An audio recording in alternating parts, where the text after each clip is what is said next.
আসসালামু আলাইকুম। ওয়ালাইকুম আসসালাম। জি, এটা আলিফের বাসা না? হ্যাঁ, ওনারই বাসা। কিন্তু আপনি কে? যে আমি ওর ছোটবেলার বন্ধু, ওর সাথে একটু দেখা করতে আসছি। ও আচ্ছা, তাহলে আপনি বাইরে কেন দাঁড়িয়ে আছেন? আসেন, ভিতরে আসেন।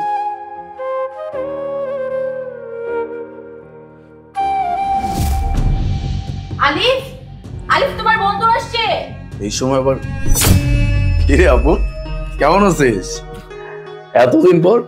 এই তো আলহামদুলিল্লাহ ভালো আছি। তুই কেমন আছিস ভাই? আমি ভালো আছি। বস। সোনিয়া, এক কাজ কর, ওর জন্য পানি নিয়ে আসো। ও হচ্ছে আমার ছোটবেলার বন্ধু। ঠিক আছে, আমি এক্ষুনি নিয়ে আসছি।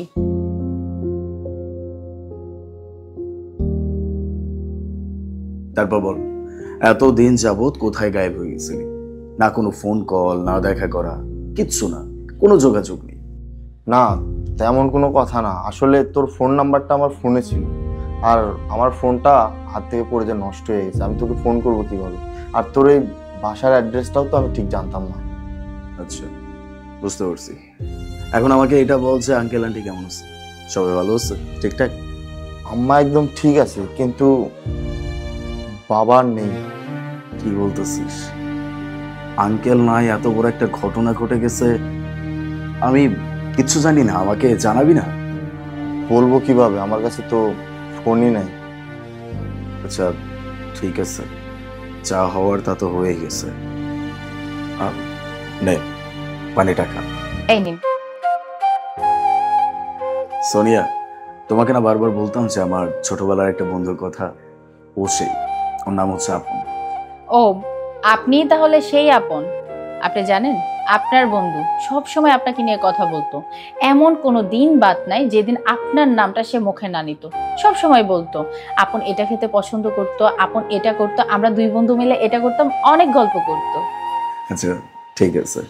কিরে, বিয়ে করছিস নাকি এখনো করা হয়নি? হ্যাঁ রে ভাই, আমি বিয়ে করছি, আর আমার একটা মেয়েও আছে। তাই নাকি? একটা মেয়েও আছে? যাক, তাহলে অনেক ভালো। বাই দ্য ওয়ে, তোর কাজকর্মের কি অবস্থা? কাজ কাজ তো ভালোই চলতেছে। আচ্ছা, আমি তাহলে আজকে আসি। আরে কি ব্যাপার, এতদিন পর বন্ধুর বাড়িতে আসলে আর এখন এভাবে চলে যাবে? কিছু খাবি তারপরে না যাবি? না না ভাই, আমি বাসা থেকে খেয়ে আসছি, আর আমার কাজ আছে, আমার লেট হয়ে যাচ্ছে। আচ্ছা ঠিক আছে, তুই একটা মিনিট বস, আমি এক্ষুনি আসতেছি।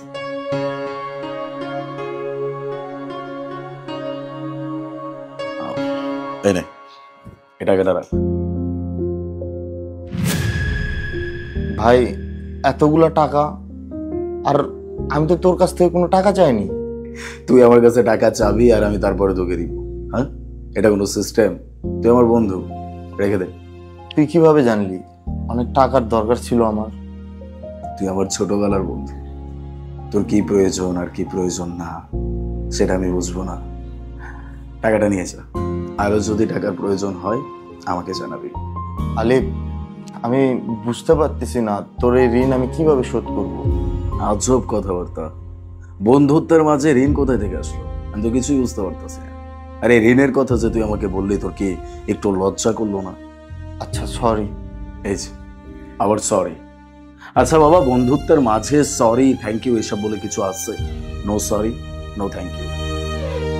আয়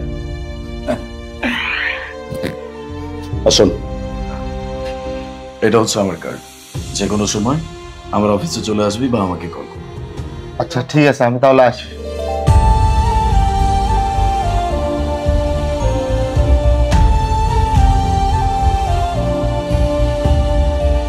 কতদিন পর আমার বন্ধুর সাথে আবার দেখা। কি দরকার ছিল এতগুলো টাকা দেওয়ার? টাকা কি গাছে ধরে নাকি যে আসবে তাকেই দিয়ে দিবে?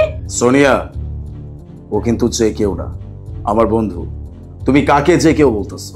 ওর টাকার দরকার ছিল, এই জন্য আমি ওকে টাকা দিচ্ছি। ও তো তোমার কাছে চাইনি টাকা, তাহলে তুমি কেন দিতে গেলে? তুমি একটা কথা কেন বুঝতেছো না? আমাদেরও তো সংসার আছে, ঘর আছে, এখানে খরচ করতে হয় না? আমাদের টাকা প্রয়োজন নেই? আমি তোমাকে বলছি না ও আমার ছোটবেলার বন্ধু? আর বন্ধুত্ব কাকে বলে? আমার ওর মুখ দেখে বুঝে নিতে হবে যে ওর আসলে কি প্রয়োজন। ও আমাকে বলবে, তারপরে আমি ওকে টাকা দিব। ওর প্রয়োজন ছিল, আমি টাকা দিছি।